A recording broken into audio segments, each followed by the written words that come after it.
You're tuned in to RBLR, the home of Tampa Bay's Reveler Sports. 4 seconds left. In front. Happy moment. The Tampa Bay Lightning have won the first Stanley Cup. And the Tampa Bay Lightning have won the Stanley Cup. Lightning strikes twice. The Tampa Bay Lightning win their second straight Stanley Cup.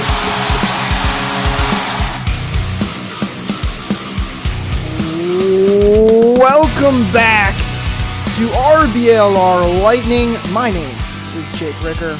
Alongside me is my line mates, Joe Zamataro and Matt Gannon. Guys, welcome back to the show. We got a lot to talk about today, a lot of hockey to go over. But first and foremost, Matt, welcome back. You were scratched. You were out of us last week, but we're happy to have you back. How you doing today, my friend? I'm glad to be back as always. I was an unhealthy scratched. I was on the injured list for a little bit, but I'm back. I'm happy to be here. Thank you for having me again. And Joe, welcome back once again. How are you doing, my friend? Doing well. It was a pretty frigid weekend, so I'm actually looking forward to the weather turning around for us, and definitely looking forward to talking some Bulls hockey. Yeah, somebody turned off the heat in Florida again. Apparently, it did get a little chilly down here once again. Got to apologize. I left the fridge open. Come on, Joe. Why are you going to do that to us Floridians? No, but it was some nice weather, a little bit there. It did get a little bit chilly, but more importantly, we have a lot of Lightning hockey to talk about. So let's jump right into things, guys, because we have a lot to go over. But the first thing I want to talk about is the Lightning announced some new jerseys that are coming out. Now, they're not going to be new jerseys that the team is going to wear all the time. They are new iteration of the Lightning's Gasparilla jerseys. They are coming back once again this year for the pregame warmups. Of course, if you guys remember last year, it was a black jersey with the Pirate logo and the Lightning logo in the middle of the Pirate skull. And then this year, same thing, except it's white. It's a white jersey that they'll be wearing again for pregame warmups when Gasparilla comes to town in here in Tampa. And guys, I got to say, they look fantastic. I wish they would run these Gasparilla jerseys as their alternate jerseys. They look great. Joe, I'll start with you. What are your thoughts on these Gasparilla jerseys? Well, being in a Gasparilla crew myself, I got to say I absolutely love it. I loved them when they first came out. I don't think there's anything that's much more Tampa than Pirates and Gasparilla, and combining it with the Lightning is awesome. One thing I didn't like that they did when they came out before a couple of years ago is they just didn't have enough swag for people to pick up. And hopefully this time around they've got a variety of shirts and hats and hoodies and all sorts of stuff for us to grab. I can tell you already, I've seen the merch store. They've definitely have a lot more than they did last year. I mean, there's some shirts, long sleeve shirts, there's flags, they've got mugs, pucks, you name it. They've got a bunch of different stuff. Killer. Parents, when they were at the game a couple weeks ago, they already picked some Gasparilla merch themselves. So it is definitely out there. I think they learned from their mistakes from last year, right? They saw how everybody loved those jerseys and they're like, all right, we need to make some merch this time around. Matt, what about you? Like Joe said, man, I'm all for it, especially if they do come out with a little bit more merch. I think it's the best collaboration in sports history. I love it. I love the aesthetic of it. The actual jerseys, it's neat with the away theme of it, the white jerseys. I still got to say I'm a big fan of the original jerseys themselves, but no, I've got zero complaints with it. Like you said, Jake, man, I wish they could be our alternates full time. They are just beautiful. It's unfortunate that they're only just warm-up jerseys, but yeah, we'd have the sickest thirds in the league if we ran those black ones. It'd be no contest. Hey, the Lightning do need a new third jerseys. They stopped wearing their old ones, the Disrupt the Night ones. So who knows? Maybe a little bit of Gasparilla inspired third jerseys coming our way. Hey, Lightning, if you're listening, maybe that's the way to go. You'll have to wait and see, obviously, to figure out exactly what they're going to do there. But some exciting things coming up for the Lightning, and the Gasparilla jerseys do look fantastic. Always have been loved that they're doing it, and hope they continue to do that over the next couple of years as well. Going into some injury news now, though, as well. Balcers is back and getting closer to regular game action. He was with the Syracuse Crunch recently, playing some hockey on a conditioning stint right now. Michigan was talking about him on the Lightning Power Lunch, and he was saying that he had a point in the game on an empty net goal, and he played pretty well overall. So Balcer's starting to get back into game action down there with the Syracuse Crunch, and nearing a return. We don't know exactly when we will see him back in the lineup, but it does seem like we could see him here in the next couple of weeks. So good news there for the Balcer's injury front. Some bad news on the injury front, though. Nick Perbix has gone down with an injury. He took a hit in the St. Louis game in the second period. The hit it wasn't a bad hit. It was a clean hit, pushed Perbix hard into the boards. But you could tell right after the hit, Perbix was a little shaken up, didn't seem to feel too great after the hit. I believe he did finish the second period, but then never came back for the third period, and of course was out in that Seattle game. But from what we know and what Cooper has told us, it doesn't seem like it's going to be a long-term injury. It's more of a day-to-day thing. So no time frame on exactly how long he will be out, but I would expect Perbix to be back relatively soon, which is good news because he has been so good for the Lightning over this whole season, I should say. But with that said, we'll jump right into game recaps. We got 4 games to talk about in this one, starting off with the game against the Columbus Blue Jackets. The Lightning, of course, back at Amalie Arena for this one, and they got a big win, guys, by a final score of 6-3. The Lightning, got off to a good start, early 2-0 lead. Columbus then started to try to crawl their way back, but the Lightning eventually opened the floodgates in the third period and really went up. They got that six goals on the board. Columbus eventually gets one back late to make it 6-3, but by then it's way too late at that point for Columbus, and the Lightning get a big win in this one. Joe, I'll start with you. Your thoughts on the game in Columbus? I had a ton of notes with this game because there was so much that happened on the ice. For one, that it should be stated that the Columbus has been pretty well plagued with injuries, and there's a lot of names and faces I didn't recognize on their squad. They traditionally are a little bit tougher to go against, but hey, we'll take those 2 points. The one of the biggest things this week is players making amazing plays. And one of them, I think it may be the play of the year for Kucherov with the one-timer fake that he puts to Paul. That was one of the best plays that I've ever seen. It was a power play where the puck gets cycled from Hedman over to Kucherov. He winds up for a huge one-timer, barely misses the net. It cycles back around to him. He winds up for a second try at a huge one-timer, but puts it to right on Paul's tape, who's in the low slot for Paul to direct it home. That was absolutely electric. Kuch is such a smart player. He knew that lane was going to open up after having shot the one-timer before, and I think he actually took 2 or 3 during that entire shift. And I mean, it was absolutely electric to watch him get an assist of that caliber. And he never does the same play twice. He'll never try the same play twice, especially on the power play. Whereas a lot of other players, they will just go for that one timer, like Steven Stamkos will. If he gets the puck in his wheelhouse, you can pretty much bet he's going to go for that one timer. If he gets another pass and another pass, he's going to shoot all 3 of them. With Nikita Kucherov, if he gets a great pass like that and he's scanning the ice, he's got his vision, he's going to try one thing. If it doesn't work out, puck comes back to him, he's going to try something completely different, and Columbus just wasn't ready for that. So good on you for pointing that play out, Joe. It was a really nice play, and just Nikita Kucherov keeping you on your toes. And I like what Paul said in his post-game interview. I had to write it down. Paul says, "He didn't look at me once. Then it's right on my blade. You have to expect the unexpected." It reminds me of what Colton said when he got that goal against the Panthers in the playoffs. He was the same kind of thing. Like, you got to be ready when Nikita Kucherov is on the ice, because not even the Lightning players know what he's going to do. I mean, it's impressive what he's able to do. There's a reason he's 3rd in points in the league right now, and the guy is just on fire. He also just seems to have something against Columbus, back when they did sweep us in 2019.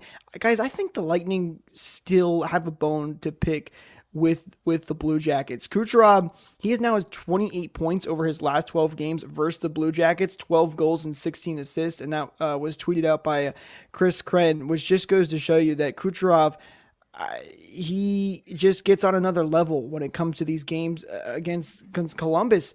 But Matt, what were your thoughts on this game overall? It was a great start. I think everybody came out playing really well. I was honestly expecting, I know 6 goals is a lot, but it seemed like it was going to be almost a 10-0 game at first. Bolts came out flying. Columbus came back a little bit, and the Bolts, they reeled just a tad, but they still kept a pretty sizable berth between them and Columbus. Columbus, again, with a injury-riddled lineup, like what Joe was saying, there's a bunch of names that I've never heard before, but they still made it quite a game, but it was quite a dominant game. I've got some bones to pick with the way that they're ending some of these games, and they get a little lazy throughout. Again, still putting up a 6-3 win. It's hard to complain about it, but I still think that the way that they were playing throughout the entire game, they had a shot to really suffocate Columbus, and just ended up reeling a little bit. And for whatever reason, Columbus took whatever space the Lightning gave them, whatever small space the Lightning gave them, and ran with it. So a little bit of issues here and there, but I'd say for the most part, it was an overall well-played game, despite a couple of defensive lapses there. There was a moment in this game that I want to bring up, guys, where I think it was Brandon Hagel who had a near, basically a breakaway chance, and then was hooked, and the Lightning ended up getting a power play out of it, which you're thinking, well, why are you complaining about that? The Lightning got the power play. But I wanted to pose this question to both you guys. What is a penalty shot? I mean, like, what in what scenarios are we getting penalty shots now? Because it seems like ever since the NHL changed the rule on when you would call a penalty shot, I just feel like you don't see him that often. I mean, it really, really felt like there was a clear breakaway chance that was taken away because of a penalty, which should be a penalty shot, but yet it was still a power play. Joe, I know you had the rules bookmarked for this one, so I'll start with you. What is a penalty shot, Joe? Rule 24.1. A penalty shot is designed to restore a scoring opportunity which was lost as a result of a foul being committed by the offending team based on the parameters set out in these rules. Okay, so it's a bit ambiguous in that definition. There's another one that basically states that the offending player has to, or the offensive player has to be beyond the blue line with a direct, uninhibited chance to get to the net, and the offending player has to be behind the skater. All I can say for this, after looking at it over and over and over as to why it wouldn't be, is that Hagel makes his move, and when he does, he goes to the left side of the net to go backhand. Actually, no, that'd be forehand for him. And when he goes to the left side of the net, that's when the infraction happens.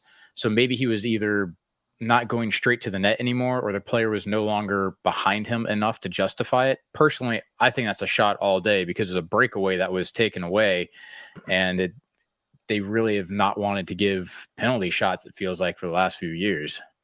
And I don't have the numbers in front of me, but I saw a stat of the amount of penalty shots awarded in the last 10-year span, and it's a solid slope down. And I'm not entirely sure the reason for it. I don't know if the refs are being told by their uppers to not call as many for whatever reason. But to me, I'm just as confused as you guys about it. I think that should have been a penalty shot. And I know we're kind of complaining about something that doesn't really matter because we ended up scoring on the ensuing power play, if I'm not mistaken. I think that was that Nick Paul goal. So we are kind of complaining about something that doesn't really matter, but at the same time, it does, raise a couple of questions of what is a penalty shot. Well, I'm complaining for Hagel specifically because he would have absolutely buried it with the move that he had, and giving him a second opportunity when he's not impeded, I think would have been justified. So that's the reason I'd argue it. Bro, and for me, I'm thinking of it as looking at the NHL level, right? You would think people love penalty shots. Some people don't love shootouts all the time because the way the game ends and all that stuff, but people love a good penalty shot. It's really exciting for the game. It comes away with usually cool moments. And they're taking it more and more away for the game, it feels like. So to me, I'm thinking for the NHL, why would you not want penalty shots to happen? I think those are really exciting for the fans. So that's where it's weird for me there too. And like Joe said, I think you nailed it there. Hagel deserved another chance at that to make a great play. And it's funny because actually getting a power play, you may be able to argue could benefit the Lightning more because they've got more firepower, more time to spend on a man advantage to actually score a goal.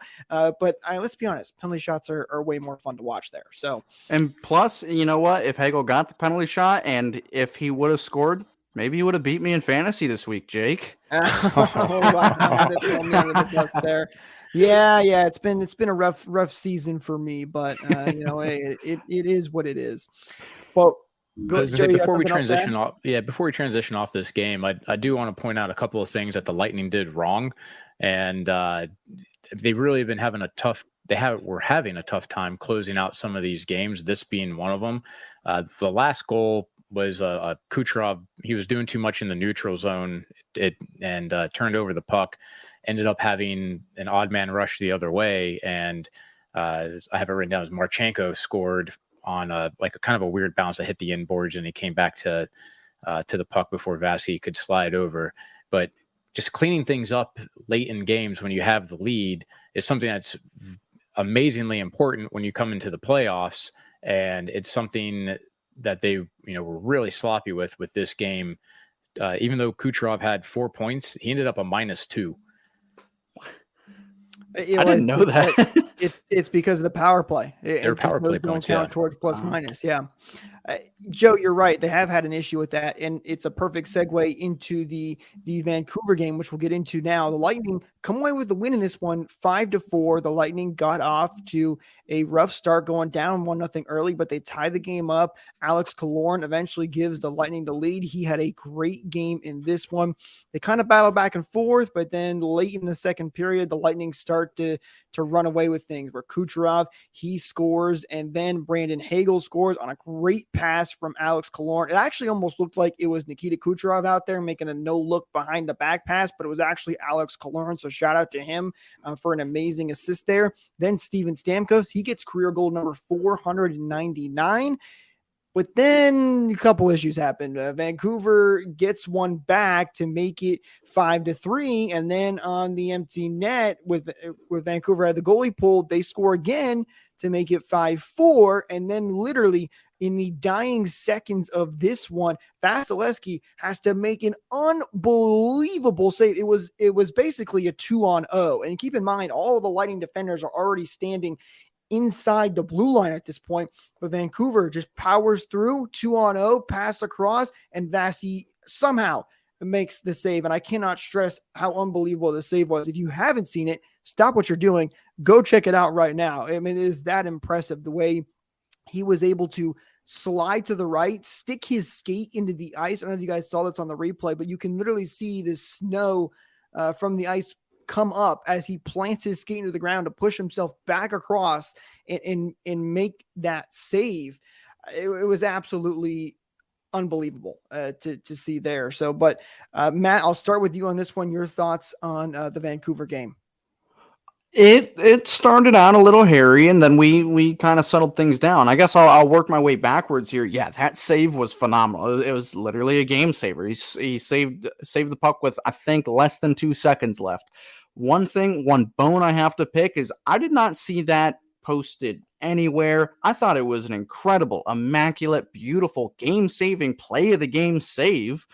And I didn't see it anywhere. It was a beautiful save. And then when you give the circumstance that goes with it, I saw no media coverage about it whatsoever. Whatever. Keep Andrei Vasilevsky out of your mind, whatever. But if Igor Shesterkin breathes, everybody is covering it. If he takes a breath, I bet you there's a post in the next 5 minutes. So Matt, did you get stuck on the Twitter's For You formula? Is that what happened? Because I saw it a lot of places. I did see some coverage on the save out there. I saw nothing, man. But you know what? That's not the point. We'll be the underdogs. We'll take it. That's how we like playing. So aside from all that, yeah, it got pretty shaky. This game was not my favorite game of the season by far, not even close, and it got me thinking. So this was I classified it in myself as a frustrating game. It was a frustrating win. because the game, it felt almost over at a certain point. After that Stamkos goal, it felt over, and I did not expect Vancouver to come back and be able to take advantage of some sloppiness. I know I mentioned some taking advantage of some mistakes in that Columbus game, but these were like mistakes that everybody just kind of seemed like they could coast their way into in the last 10 minutes of the game, and Vancouver took that and sprinted with it. So I have a question. Is this the most frustrating win of the season so far, Joe? I know we'll get to you in a second, but I got to ask you, is this the most frustrating win of the season so far? I can't particularly decide if it's this one or that one Ottawa game from a couple of months ago where where Matty Joe scored the 5-on-3 shorthander against us, and it came right down to the wire with a Brady Tkachuk breakaway that he just missed. That another one was a frustrating win. But are there any others that you guys can really think of that just make you want to pull your hair out, even though it is 2 points?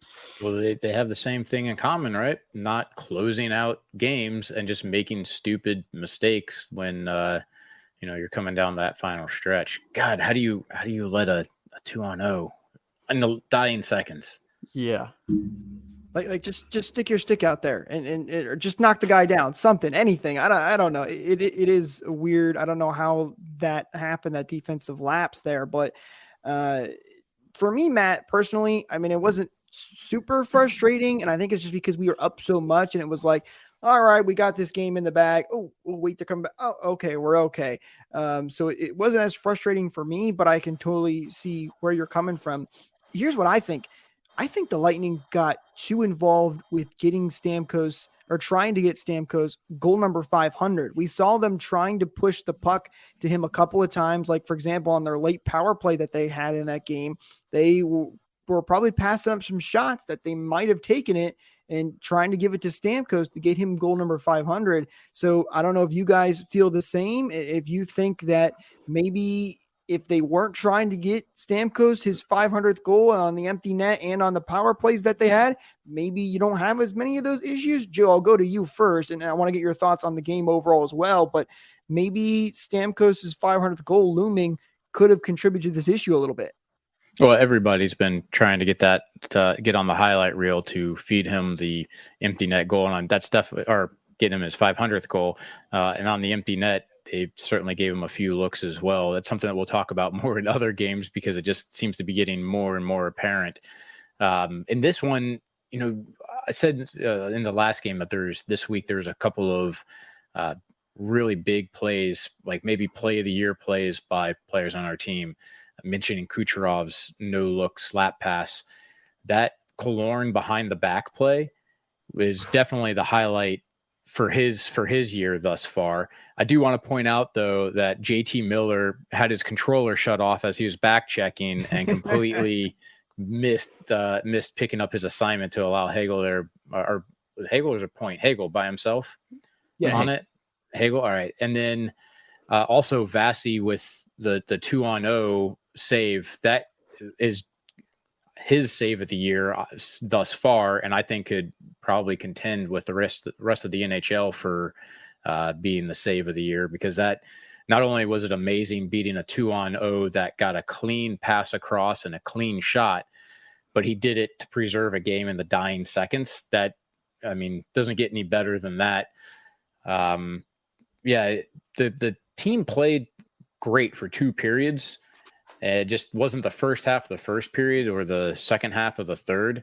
That middle stanza, they played phenomenally well, and it was frustrating seeing them break down like that. But this is a team that also Vancouver's been struggling with identity issues and confidence, it seems. So they're very good, but they also are very streaky. So it's a game that you got 2 points without playing your best, but they definitely got to clean that up in the back end there. So I have a quick question, Jake. Sorry, I'm going to go off on another go for it. Quick tangent here, but I have another question. Was when JT Miller was a member of the Lightning, was he ever portrayed as a lazy player, locker room cancer, a divisive figure? Was he ever portrayed by that? Was that ever? Don't remember that at all. I was Me sad to neither. lose him. And I do not know like where it all started, or if even if it's all true. I can definitely agree about his defensive style of game is pretty non-existent. I can agree that kind of being similar to how he played on the Lightning, but I just don't know, because if you guys follow the Canucks and the show that is the Canucks right now, it's his name everywhere. He has separated the locker room in half. Everybody is just kind of against him right now. There's not much great being said about him by teammates, by media. Of course, nobody's going out there verbally saying, I hate JT Miller, that's on the team, but we've heard a lot of reports coming out of that locker room saying it's honestly you're on one side or the other in there. I don't know where this all started or how it started, where it came from. If now that he's a big superstar, it's kind of getting to his head or something. Or like, do you guys believe in this? Is this, are you buying into the JT Miller hate train? I can't speak to it, obviously, because I haven't watched a ton of Canucks games and don't follow them too closely. I'm more on, watching every single Lightning game. But as far as I know, he was a great player when he was here with the Bolts. And it's unfortunate that sounds like that's what an issue is for Vancouver. But I don't ever remember him being that much of an issue. I don't know what the case is. And we may never know unless some player comes out and says something about it. But JT Miller was great for us. And as Joe mentioned, we were kind of sad to lose him. I mean, he was a big part of this franchise for when he was here. So I don't know where it's come from. And hopefully it gets fixed for Vancouver, because it's something you'd never want to see in the game of hockey. And it's crazy watching players yell at each other on the ice, on the bench, breaking sticks after plays. It's just a bad look over in Vancouver. Yeah, it was just one thing that was bugging me. I didn't know. I couldn't remember ever seeing it in his short tenure with the Lightning, but he was still here for almost 2 years or so, maybe a little more. I forget, but I just can't ever remember seeing that from him. So it's perplexing to me. I mean, I'd be a little frustrated if I went from a Stanley Cup contender down to the Vancouver Canucks. Maybe, maybe it was a little bit. But he got paid. He got paid. He did get paid. That is absolutely true. But with that said, we were talking about the defensive breakdowns and some defensive issues for the last two games. And John Cooper, he kind of alluded to that in his press game conference after this game. He didn't explicitly say it, but essentially he said, we need to be better than we were when we go on this road trip. He talked about how he wanted to make sure the Lightning had more points than games played on this long road trip that's now coming up here for the Bolts that they're in the middle of. And again, essentially saying the Lightning have to be better defensively, because that was one of the major issues for them. And as they got ready to take on the St. Louis Blues, people panicked a little bit early because the Blues took an early 1-0 lead off a breakaway goal. But luckily, things did get better for the Bolts. They got much better defensively in this game, and they win this one by a final score of 4-2. Pretty good special teams as well. The penalty kill going 3 for 3, and then the power play going 1 for 2, 58% on the faceoff circle. I think the biggest story in this game for me, though, guys, was the Steven Stamkos trying to pick up career goal number 500, and the amount of chances that he had. He rang one right off the post. He had 2 empty net chances. One, I think he kind of just whiffed on it, and then the second one was blocked. I mean, this guy cannot buy a goal, and he's so close to getting number 500, but unfortunately would have to wait another day in this one. Matt, I'll start with you. Your thoughts on the game here against St. Louis. It was a pretty terrible start, in my opinion. There were 2. Of course, the one breakaway goal from Tyler Pitlick, his second goal of the year. But just before that, maybe 30 seconds before that, there was a breakaway pass that got interrupted before that. The Lightning were all out of sync pretty much right up until Braden Point scored his goal. There was just a whole lot of nothing going on. But once Pointer got on the board for his first goal, things kind of started to settle down. And then the team started playing as we all, the way that they should have been, the way that they should have started. So it was a little tumultuous from the start there, but once the momentum kind of shifted and things were tied back up at 1-1, things started going the Lightning's way a little bit. So I don't know. It's one of those games where it kind of takes you a little bit of a kick in the pants to get going a little bit, but they did not start on time at all. But I'd say that they had a they closed it out rather. They closed it out better than other games, I'll say. I wouldn't call it perfect, but I wouldn't call it a perfect 60 minutes, not by a long shot, but we've talked about worse games this week.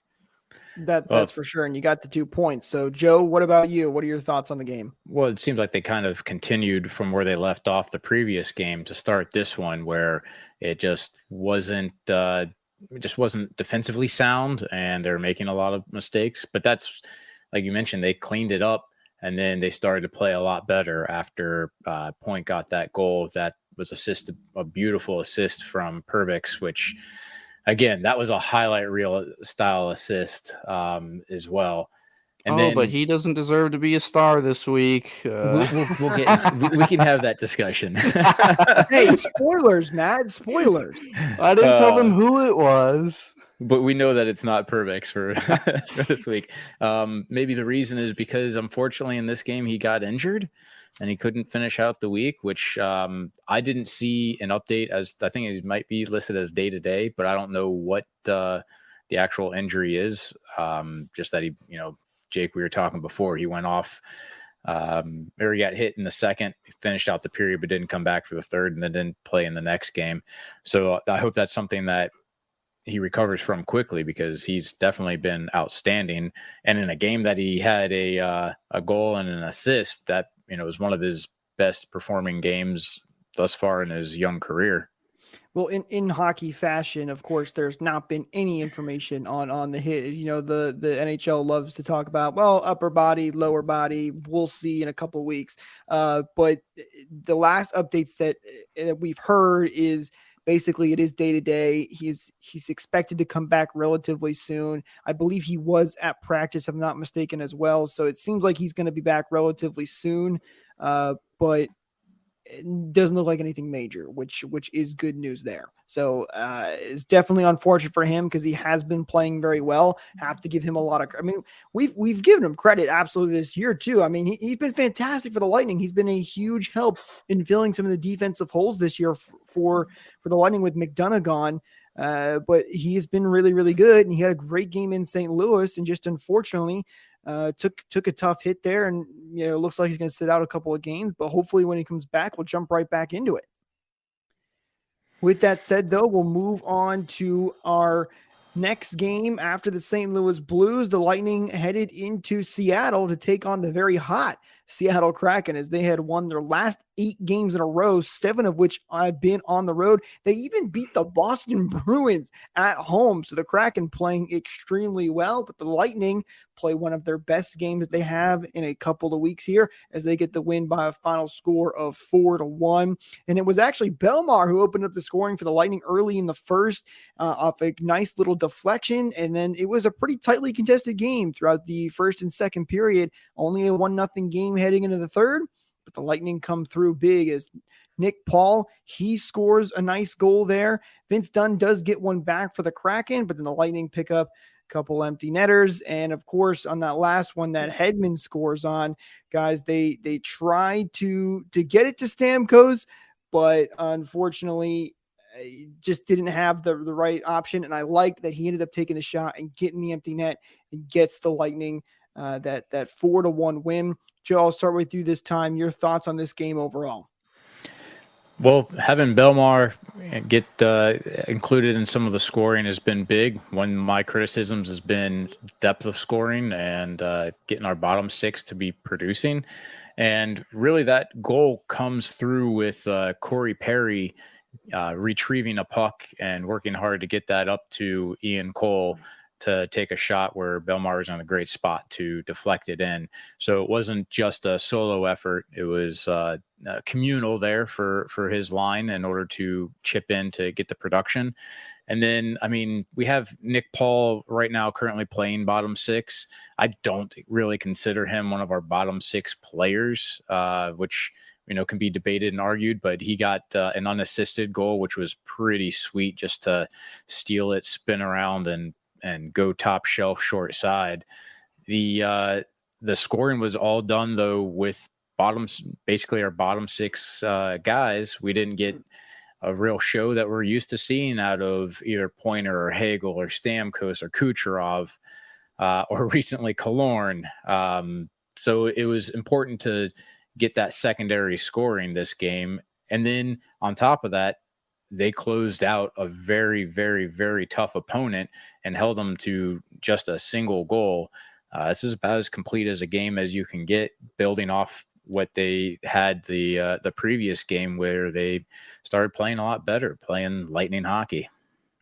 And for whatever reason, Seattle, they don't play very well at home, at least this year. They're an excellent road team, kind of like the New Jersey Devils almost, where they, if they're coming into your building, watch out. And so, I don't know, same thing with Seattle. They didn't kind of seem like the team that just got off of a 7-0 road trip. So I'm not sure what was going on with them. But Joe, like you were saying, good thing.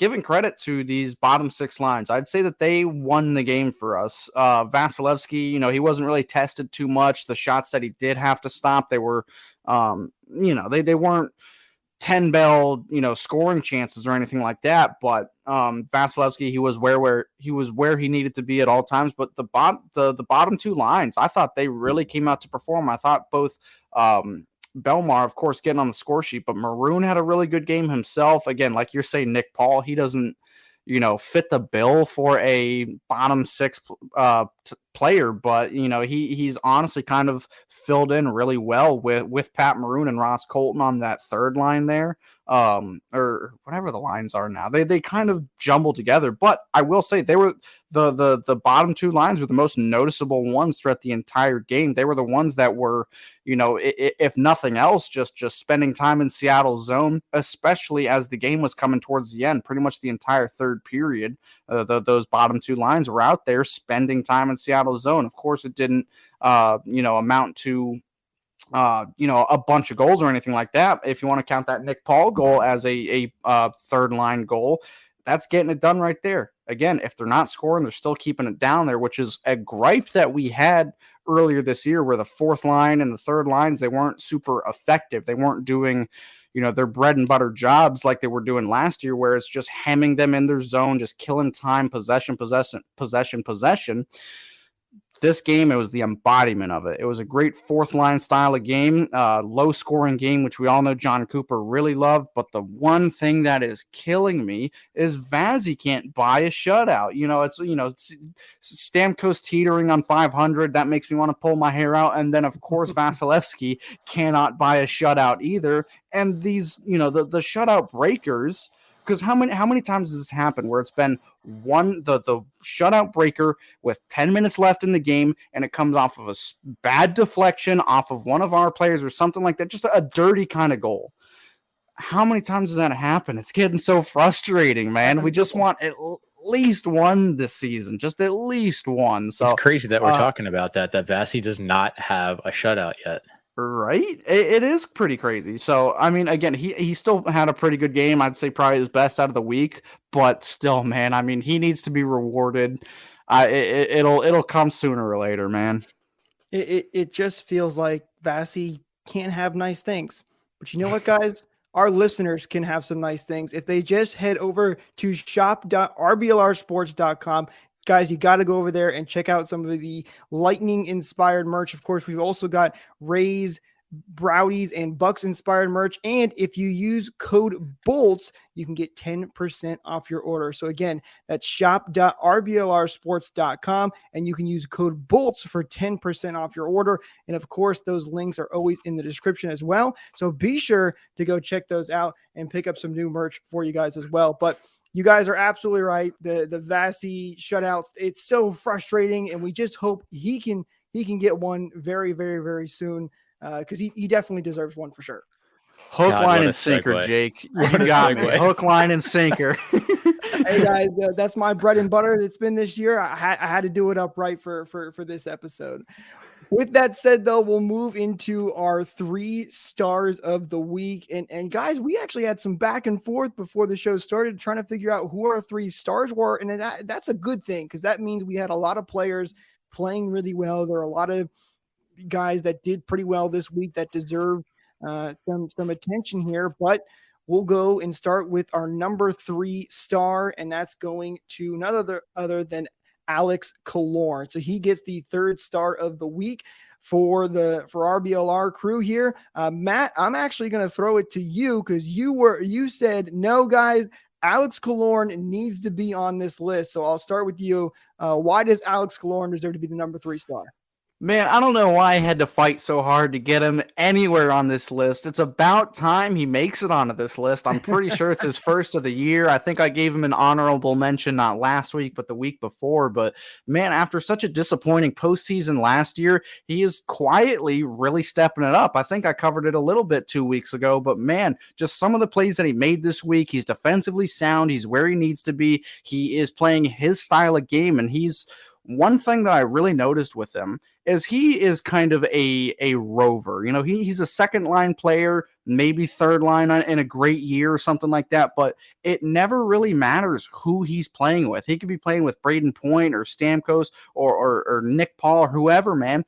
He gets it done still with whoever he's playing with. He was playing with Brandon Hagel, for times throughout the week this year, somebody he doesn't have a lot of experience with, and he managed to gel just fine with him. Coming up with he had an empty net goal. He had that great pass to Brandon Hagel as well. He's just been everywhere around the ice for the last couple of weeks or so, and he's quietly going to have himself another, knocking on wood here, but another 25-ish goal season. He's on pace for it. He's on pace to actually break it. I want to say he's at like 14 or something now. He's, there's a reason I picked him up in fantasy off of waivers, man. He is just becoming, he's not picking up where he left off, because that'd be terrible, but he's picking up where he left off last regular season, just being a consistent all-around type of player, and I think it's about time we give him his due diligence. So here he is as our 3rd star. And 4 points in 4 games is pretty darn good. And Killorn really hasn't been putting up the numbers, like you said, that he had in years past. So seeing him get this hot for, those were actually in the last 3 games. So 4 points in 3 games, have one heck of a goal and an absolutely amazing assist that, I conceded my 3rd guy to Matt's reasoning. I don't disagree. We'll give some honorable mentions when we get done with the 3 stars as well. But it was tough. And listen, I'm not saying Killorn did not have a good week. He had a great week, especially in that St. Louis game. I think is where he shined the most. But Matt convinced us. He said Killorn's got to be the 3rd star, so he's the 3rd star of the week here on RBLR Sports. So we'll go to the number 2 star of the week now, and that's going to be Brandon Hagel the bagel, on the Einstein line. It's my player that I've been preaching all season long. He's going for 30 goals. He has been absolutely unbelievable all week. Hagel with a very nice 6 points in these last 4 games. It's the 2nd most on the team, only 1 point behind Nikita Kucherov. And Hagel just continuing to impress and looking really good ever since coming over from that trade with Chicago. And Joe, I'll start with you on this one. Your thoughts on Brandon Hagel being the 2nd star of the week?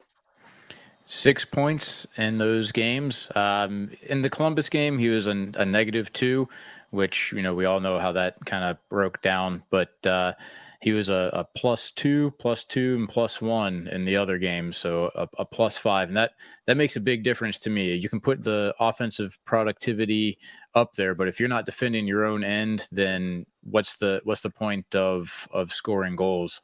Right now, he's playing both sides of the puck, and he's doing a really good job of coming up with some really creative plays and working with guys that just aren't easy to play with if you're not ready for them. And he's burying them. I don't know. It's been a fun week, and I feel like we kind of talk about the same guys over and over, but every week my jaw drops with some of the moves that these guys make. That breakaway that he got robbed of, like I said, man, I wish he would have gotten that penalty shot just so we could have seen what he was capable of.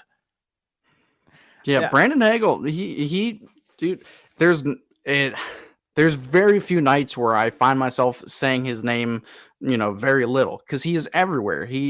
We've beat this drum so many times, like you're saying, Joe. It seems like we're talking about him every week. It's because we are. I guess that's a great problem to have, because he is everywhere. He literally cannot escape us. Who would have thought this time, or midway through the playoffs last year, we'd be talking about Brandon Hagel in such high esteem like we are, like we have been throughout the entire season. Jake definitely was, but I gotta, I concede. I don't think if I told myself that, I wouldn't really believe it. But man, he is this year just gelled so well with whoever he's playing with. He's got a real chemistry with both Pointer and Kucherov. It might be the looks with Point, I'm not sure, but they get along great. So I'm just super, super happy that he's finally, finding his groove, finding his game. He's a rich man's Yanni Gord, if you will. He's just everywhere, forechecking, back checking, pay checking, and just with just such an elite scoring touch as well. I don't think he's a product of his line mates or anything like that, but it's just great chemistry with him. So, and also hats off, his empty net goal in the Seattle game, that was hard work. He had to beat two defenders going for the same puck and just splits right between them. Speed. Yeah. Oh yeah. He's got some wheels, man. He's got some really underrated speed. So, the only caveat, the only downside to how great that he is playing is we're gonna have to pay this guy. It's a good problem to have. Hey, that's a problem for another day. Let's enjoy Brandon Hagel's success. But you're right, we are going to have to pay him eventually. But as of right now, it's been a great pickup. But Matt, you're right. When we were in the playoffs, a lot of people were wondering what the heck. We picked this guy up to fill the role of Palat, if you will, and he hadn't done that in the playoffs. But he has really stepped up this year, and he has been fantastic, no question about it. And that leads us into our number one star of the week, and that's going to be none other than Nikita Kucherov. As we kind of talked about before, it feels like we were saying the same guys every week, and Kucherov, he's right back on this list because he is just that good. We talked about some of his plays that he had over this week, just his amazing hockey IQ. As I said earlier, he had 7 points total in the 4 games played. Kucherov just continuing to be on another level. He is third in the league in points. He gets the number one star of the week here on RBLR Lightning. And Matt, I'll go to you now. Your thoughts on Kucherov getting the first star of the week? It's extremely deserved. 7 points in 4 games, and he just does it so quietly too. He finally breaks the 60-point mark of the season, which is in any other year would be just so mind-blowing. Monumental. What a season Cooch is having. He's on pace for another 120 something point season, and it gets kind of nullified thanks to some guy named Connor, who is who's he playing for? Never heard of him, but somehow 20 points ahead of Kucherov. He's an alien, but whatever. My take at the start of the year was Kucherov, if he can stay healthy, he's gonna win the Art Ross. He's gonna be he'll be right there. And he is right there with the guy right ahead of him, but he's just got to make up another 20 points beyond that. But whatever, he's still just having a fantastic year. Hopefully some more of the goals will start going in for him. He had a 2-goal outing in one of these games. I think the Columbus game, I want to say. But no, I mean, he's got no quit. He's got no motor. Again, this year, he just seems different from every other year. There's a reason why he's got the A on his chest. There's a reason why he has assumed a much of a more leadership role with the team. He's a lot more vocal with everybody on the ice. He's working with guys a lot more. So he is just having, it's hard to say, a Renaissance style a year or anything like that, because he's been super consistent throughout his entire career. But he's just still somehow growing as a player, getting better and better and better, which is something, it's something hard to kind of fathom. How does Cooch get any better than he already is? Right. And that goal, that assist that he had on the Paul goal, like I said, that is an absolute highlight, a beauty of it was a combination of really high IQ as well as being able to put slap pass right to somebody's tape. God, what a goal that ended up being. And I mean, it really highlights his skill. He's only 2 assists fewer than Connor McDavid right now, who is burying the puck at a much higher rate than Kucherov, but Kuch is right there with the assists. No question about it. And even though he's not super close to McDavid in the points numbers, he is one of the top players for the Lightning. And listen, the Lightning have a lot more firepower going around than the Oilers do. So that also, I think, contributes to it a little bit. But a much deserved number one star of the week. And don't forget, we'd love to hear from you guys as well. Let us know on social media at RBLR Sports if you agree with our list or would you have gone in a different direction. We'd love to hear what you guys have to say. So let us know on your thoughts on the 3 stars of the week. But with that said, we will now move into a couple of things that I think we should talk about, some new topics to go over here. And the first one we're going to talk about, we kind of mentioned a little bit going over the game recaps, but closing out games. We said it was an issue for the Lightning in their games against Columbus and then Vancouver. And then as we kind of saw, they got a little better. But Joe, I'll start with you. Do you think this is something the Lightning still need to watch, or did they kind of fix this issue after those 2 games at home? Some of it I feel has to do with complacency, and teams just aren't going away. We saw that even against Chicago a couple weeks back, where they just wouldn't go away despite the Lightning kind of controlling part of that game. And it seems to be more prevalent this year than others against the Lightning, where it's a team that really doesn't have the skill level to compete with the Lightning, but they've got the drive and they're continuing to press, and then stupid mistake happens and they're right back into the game. So it is something that's concerning. It's also something that's relatively easy to clean up, especially when you get a little bit deeper in the season here and we start looking at playoffs. But it's also one of the most frustrating things you can look at. And I mean, I think we've said it a bunch of times already. Poor Vasi getting hung out to dry. This week, I was arguing that he should be a player of the week because a lot of these goals were not his fault at all. Deflections off of players and literally hanging them out to dry a number of times.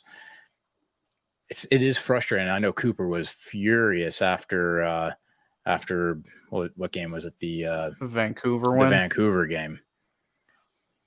Yeah, he was not happy, and he said it in his press conference. And luckily for the Lightning, it did get a little bit better, it seemed. But Matt, what about you? What are your thoughts on the Lightning closing out games? Is it still an issue, or should we be okay over these next couple of weeks now?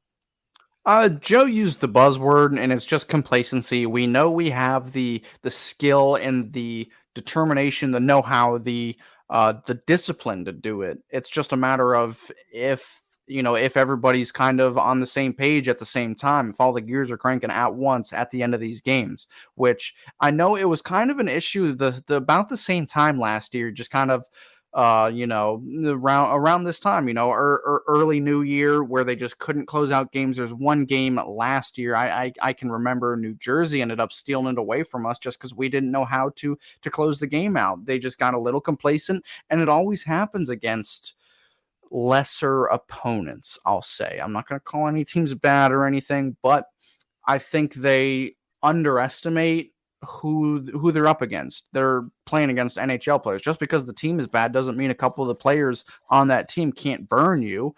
And so I just think that it is a little bit of kind of a cockiness issue almost. And that's one of the things that I've been beating for a while now, is the team almost sometimes seems entitled to win. They think they should, so they will, which ends up kind of biting them. And we, of course, I might be looking a little too far into it. We know it's just, all kind of, fiscal drama, nothing super insane. I don't think we have to read too far into it, but I think there is just a little bit of an attitude adjustment that needs to happen with everybody. I don't know what it's going to take, what it's going to be, but of course we all know that they can flip the switch. So it's just whoever decides to flip that switch. And it is good seeing them do that in the past 2 games where they've closed them out, and seeing that switch can still be flipped, where they're going to play a solid 60-minute game and not give up a lot of opportunities the other way. They can do it. They're capable of it. It is just frustrating to see that 2018, 2019 mentality where they should just win the game and move on, where they, got away with it a lot in that year. I'm going to take a little bit of a different route here. I still think it has something to do with Stamkos trying to get his 500th goal. And I think we kind of saw it. Now, granted, against Columbus, he was still at 498, but especially in the Vancouver game, right? He gets 499. We saw them trying to get the puck to him on that power play or on some empty net chances, and eventually Vancouver starts to come back. But then you look at the game against Seattle, for example, when Hedman could have easily tried to force that pass through to Stamkos to get him number 500, but he didn't that time and put it in the empty netter. Now that's offensively, but sometimes when you're trying to force things to get to the puck to someone for a milestone, it starts to create those defensive lapses. And we saw the switch happen when we went to that road trip. So it may not be the sole reason, but I think Stamkos trying to get his 500th goal, I think definitely has something to do with it. No, that's a fair point.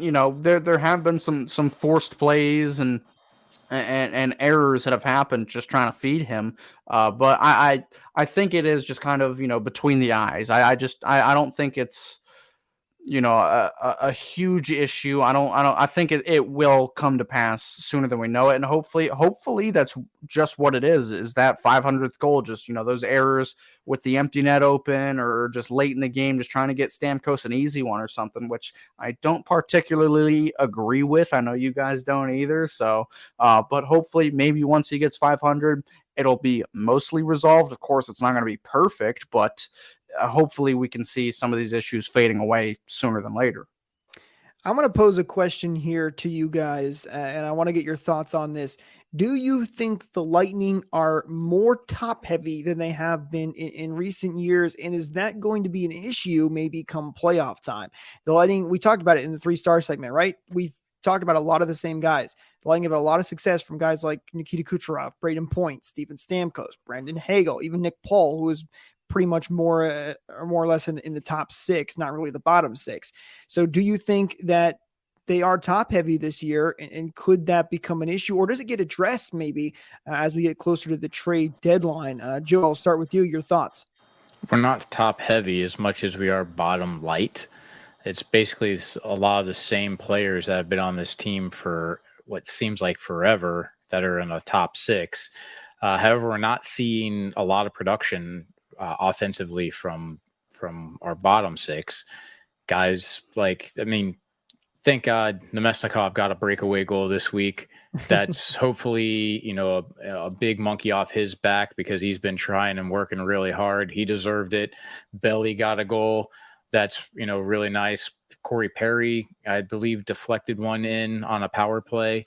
And who else do we have that scored? I guess Paul on that unassisted spin around. So we did get some this week. However, we do have Balcers coming back, and I still, from this standpoint, looking at the Lightning as they are, if I'm the GM, I'm starting to put feelers out for a trade. We got the deadline that's not going to be too far away, and you just can't be this bottom light making a deep playoff run. I'm going to keep it brief because we are closing in on an hour here and we probably should wrap it up soon. But the way I see things going is, we are a little top heavy. We are a little light on the bottom, but Julian Breezeball, he's going to pull some magic. He's going to get another gritty kind of middle 6 forward to kind of flesh out the bottom, the middle lines there. He's going to get another Blake Coleman or Yanni Gord somewhere. He's going to pull something out of his hat. Just got to wait and see what it's going to be. But to me, I think that's going to be one of the, and I'm not going to call it a stopgap or anything like that, but maybe a resolution to that problem you've addressed. Believe in JBB. Yeah, that's exactly what you have to do. Before we get into what's upcoming this week for the Bolts, one more thing I want to get your guys' thoughts on. As we've hit the halfway point now, the Lightning have played 42 games, so one game past that halfway mark. Joe, I'll start with you. What are your thoughts on the Lightning's overall season so far now that we've hit the halfway mark? I'll touch on 3 separate things. The first one's not pertaining to the team, and that is, I hate mentioning them, but man, was Boston shot out of a cannon this year. I can't believe they're so far ahead in points, and that right now the Lightning are holding on to a number 3 seed in the division and only 5th overall in the conference. That surprises me a little bit. I thought they would be Well, I'm always optimistic. Always want to see them in 1-2. That said, I think at the beginning of this season, I would have expected them to barely be in a playoff spot, and that was because of the concerns on defense. And luckily, we've had a ton of answers for filling the gap that was McDonough, and all of them have just really been surprising and pleasant. Ian Cole coming up huge, and obviously Nick Perbix being just an absolute highlight in and of itself of a find. The last thing is, I think I've been saying it the whole season now, the bottom six is something that's going to have to be addressed. And through the first 41, I guess 42 games of the season, they're not giving me a lot of confidence that this is the final combination of this team. So that, that's the full evaluation halfway through with what I've seen, and where I'd like it to go is, obviously closing out these games and making some changes. The Lightning are still very close in striking distance for second place. They're only a couple points behind Toronto and have a couple games in hand as well. So, but you're right. 2 Boston, points down with 2 points in hand. Yeah, exactly. But you're right. Boston has been shot out of a cannon. They are playing at an unbelievable pace, and it's going to be interesting to see if they maybe come crashing down a little bit late in the season, or maybe even in the postseason. But Matt, what about you? Your thoughts on the Lightning now that we've hit the halfway marker? It's definitely been a season of surprise a little bit, like Joe kind of touched on. I know we talked about it, well earlier this year, but it's been a surprising year. There's been a lot of unexpected performances, an up and coming season from Nick Perbix, breakout from Brandon Hagel, Nick Paul, closing in on 20 goals, Ian Cole being a great revelation for us as well. A lot of player surprises for sure, but I think a lot of people were expecting this year to kind of be the year to at least take a step back in the regular season. I haven't seen that yet. To me, it's almost, it is business as usual. Just, do your thing in the regular season, be a strong competitor. Definitely don't finish first overall in the league. We've been there, done that. We can skip that, but just be a contender, be relevant every night, be a team that nobody wants to play, no matter even if you're Boston or Vegas, the best teams in the league. They still don't want to play the Lightning. So I think I'd grade it an A so far. It's really hard to have many major complaints about the team. We nitpick the team, of course. That's our jobs here. But I think to the layman, to the untrained eye, my family will ask me about, how's the Lightning doing? I just say, kicking ass, taking names. They're playing great. They're just getting it done still. So I don't know. To me, again, I just have to give them an A. They're really performing up to expectation. They're not surpassing it, but they're performing up to expectation, in my opinion. I think they're doing better. I was a little worried about the defensive side of things when losing guys like McDonough, but Perbix has really stepped up this year. Hagel has really stepped up this year. They're sitting in third, can easily grab second within a few games, easily in a playoff spot right now. If they can keep that up the rest of the way and then get ready to go and to amp things up in the postseason, no complaints here. I think the Lightning have done really well this season, and there's a lot to look forward to coming up. Last thing we'll do here is kind of preview what we've got coming up this week. The Lightning will be taking on the Vancouver Canucks tomorrow as of this recording. Vancouver, of course, they're 12th in the West, 18-22-3. The Lightning beat them earlier in the week, just like we talked about.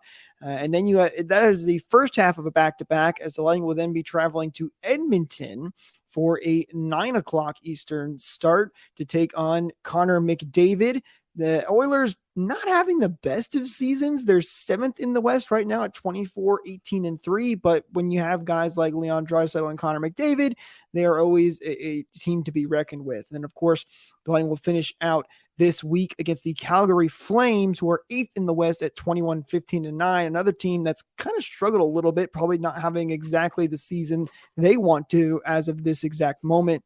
That game at 3 p.m. Eastern. So another weird kind of a afternoon hockey, if you will, for that one. But guys, to wrap things up here, give me one thing you're looking forward to here for the upcoming week. Matt, I'll start with you. What do you got? Oh God. hopefully getting off of work early to watch this game. I don't know. Sorry, my mind was was somewhere else. But I'll go with my cop out answer. No shorthanded goals. No, no. Of Hey, course, They've been good recently. They've been good. They had one shorthanded goal against, but it was an empty net shorthanded, so I won't count it. I'm not gonna get too upset about that. But the one thing I want to see is 500 and or a Vasilevsky shutout. That's all I want. That's all I'm asking for. I'll take either or, preferably 500. But man, just give me something. Which game does he score 500, Matt? Putting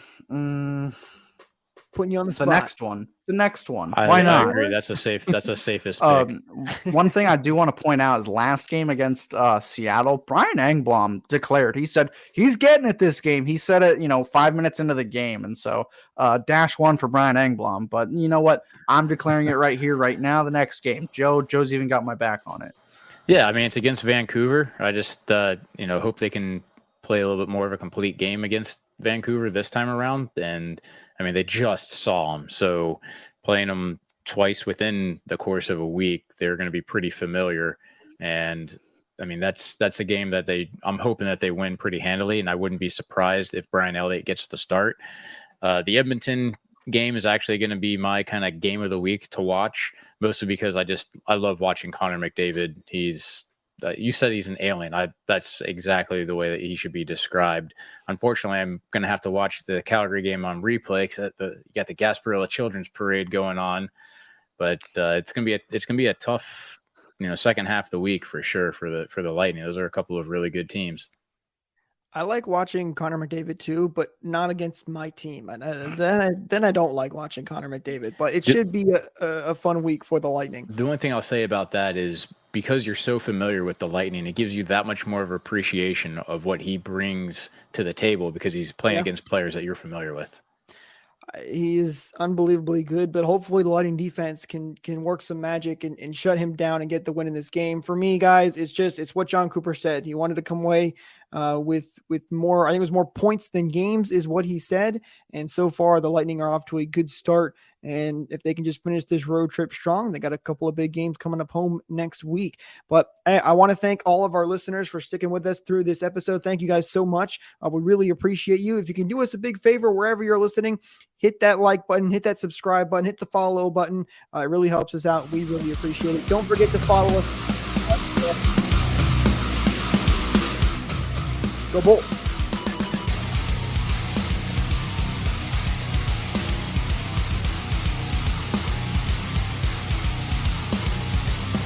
Thank you for tuning into this presentation by RBLR Sports. On your way out of the stadium, please remember to like and subscribe.